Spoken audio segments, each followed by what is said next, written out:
दोस्तों नमस्कार। चर्चा करेंगे निफ्टी के अंदर कल हमारा क्या प्लान रहेगा और आज हमने क्या डिस्कस किया था। देखिए गैप डाउन के केस में हमने क्या डिस्कस किया था कि 15 मिनट का कैंडल जो है उसका हाई अगर ब्रेक होता है तो हम क्या करेंगे, कॉल की तरफ इंटरेस्टेड रहेंगे। तो 15 मिनट का ये कैंडल है, इसका हाई तो ब्रेक हुआ नहीं पूरे दिन में, ठीक है। और नीचे की तरफ हम 280 के नीचे हम पुट में इंटरेस्टेड थे, तो 280 टूटा नहीं। ड्यूरिंग द मार्केट मैंने आपको लेवल दिया था 450 का और 350 का, जिस भी तरफ ब्रेक होगा उसी तरफ मोमेंटम आएगा, बट ये भी किसी भी तरफ गया नहीं, राइट। तो ओवरऑल अगर आप देखो तो एक साइडवेज दिन मार्केट के अंदर बना रहा। अब देखो ये पार्ट ऑफ द गेम है मार्केट के अंदर, ऐसी मार्केट जो है आपको दिखेंगी, ऐसा नहीं कि नहीं दिखेगा, ऐसा नहीं कि हमेशा मार्केट जो है इस तरीके से ही आपको एक तरफा चलता हुआ दिखेगा, ऐसे मार्केट्स भी आएंगे। ऐसे मार्केट्स तब आते हैं जब मार्केट के अंदर एक बड़ा मूव आना होता है ना।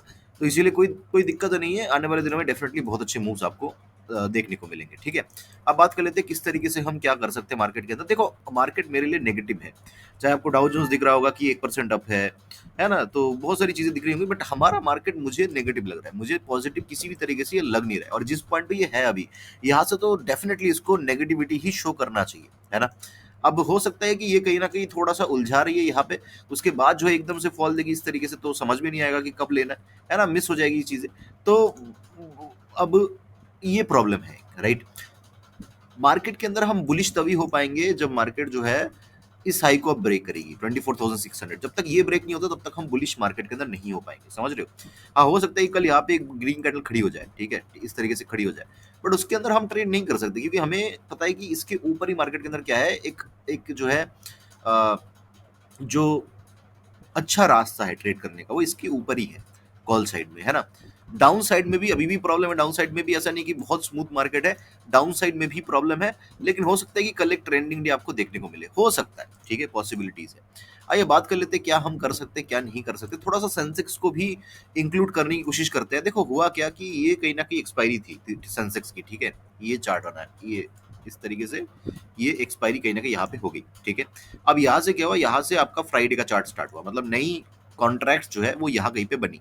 अब यहाँ पे क्या हुआ, मार्केट जो है ऊपर गई ऊपर गई ऊपर गई और ऊपर ही चलती गई। नेक्स्ट दिन मार्केट नीचे खुली और यहाँ से जो है बार बार जो है मार्केट ने सपोर्ट ले लिया। इसका मतलब यह है कि इन किसी पॉइंट के आसपास पुट को सेल किया गया होगा, करेक्ट। अब नाउ इस पे एक लाइन खींच देते हैं, ये इस तरीके से इन किसी पॉइंट के आसपास क्या है, पुट को सेल किया गया होगा, ओके। नेक्स्ट दिन क्या हुआ, मार्केट फिर से ऊपर चली गई, फिर ऊपर की तरफ रुक गई। अब आज क्या हुआ, मार्केट नीचे की तरफ आई, फिर जो है यहाँ पे रुक गई। इसका मतलब क्या है कि अगर मार्केट तोड़ती है इस बार, तो मार्केट कोई ना कहीं इन लेवल्स के नीचे भी आ सकती है। देखो एक पुट सेलर जो होता है या जो कॉल सेलर होता है, अगर उसने यहाँ पे पुट को सेल किया है, यहाँ पे पुट को सेल किया है और ऊपर की तरफ यहाँ पे क्या किया है, कॉल को सेल किया है। आज भी मान लो कि यहाँ पे क्या है, कॉल पुट दोनों को सेल किया है, ठीक है। तो एक पुट सेलर जो होता है, अगर मार्केट कल अगर नीचे भी आएगी, अगर इन पॉइंट्स को भी ब्रेक कर देगी तो भी उसको लॉस नहीं होगा, समझ रहे हो। उसको कहीं ना कहीं इन पॉइंट्स तक भी लॉस नहीं होगा। अगर इनके भी नीचे चलने लगी तो कहीं ना कहीं जाके उसको लॉस होगा, नहीं तो उसको लॉस नहीं होगा, उसको कहीं ना कहीं फिर भी प्रॉफिट ही है। और ऊपर में कॉल जो ताजा बेचा है उसने, उसके अंदर क्या है, उसके अंदर उसको प्रॉफिट ही प्रॉफिट है, समझ रहे हो मेरी बात। तो इसीलिए क्या है कि थोड़ा सा ओवरऑल स्ट्रक्चर देखे, चार्ट को इंक्लूड करे, ऑप्शंस को इंक्लूड करे, सारी चीजें जो है थोड़ा सा डाउन मूव ही मार्केट के अंदर दिखा रही है, ठीक है, फिलहाल के लिए। आइए बात कर लेते हैं फिर क्या हमारा प्लान हो सकता है 5 या 15 मिनट के टाइम फ्रेम के ऊपर। देखो ऊपर की तरफ अब तो ट्रेड मैं तभी लूंगा जब मार्केट के अंदर वही सेम लेवल रहेगा मेरा 450 का, ठीक है।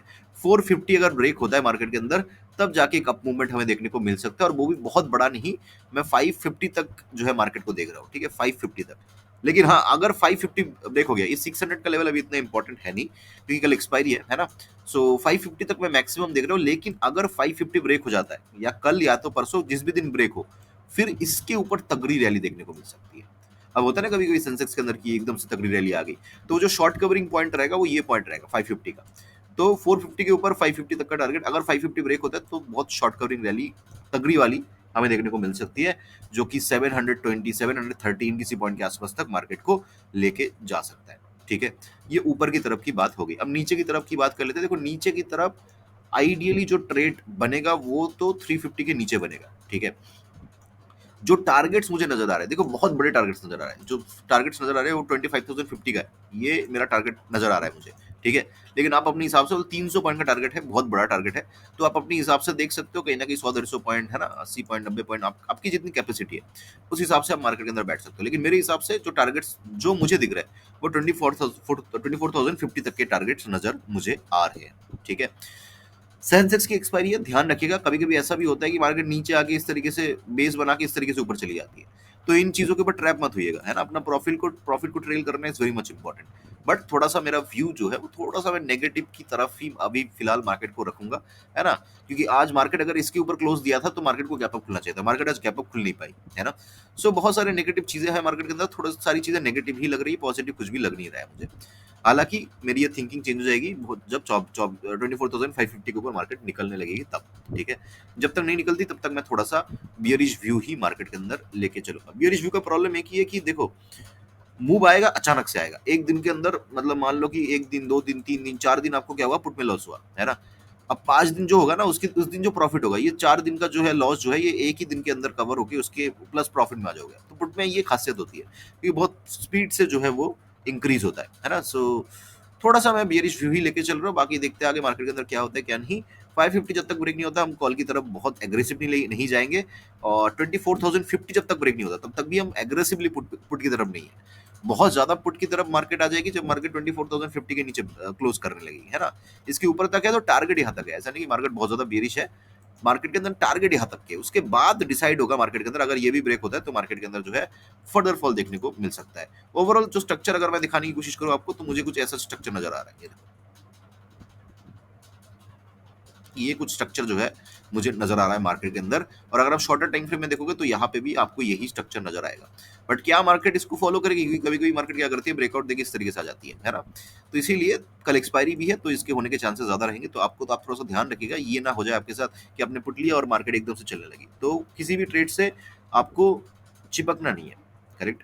आपको अपना एसएल फिक्स रखना है और अपने हिसाब से जो है बुक करते जाना है। आई होप कि वीडियो आपको अच्छा लगा होगा। अच्छा लगा लाइक कर देना, कमेंट कर देना। मुझे सुनने के लिए आपका बहुत-बहुत धन्यवाद। आपका दिन शुभ हो।